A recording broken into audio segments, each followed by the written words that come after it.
जिंदगीमध्ये जर रात्र नसती तर काय झालं असतं? रात्र आहे तर मजा आहे, नसता मजा नाही. मजाच नाही. जीवनात जर रात्र नसती तर काय झालं असतं?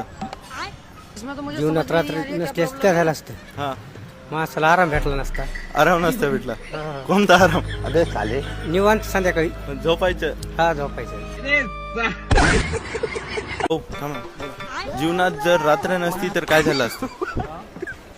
नाही माहित नाही. सांग सांग, अरे भाऊ सांग. मामा, जीवनात जर रात्र नसती तर काय झालं असतं? आकाश में तारे वो गरजते नहीं, दिल में जो प्यार है लेकिन लोग बरसते नहीं. तसं झालं असतं. जीवनात जर रात्र नसती तर काय झालं असतं? जीवनात जर रात्र नसली तर जग उद्ध्वस्त झाला असतं. जग उद्ध्वस्त. कस काय? रात्र नसल्यावर तर काय माणूस जगातच नव्हतं ना.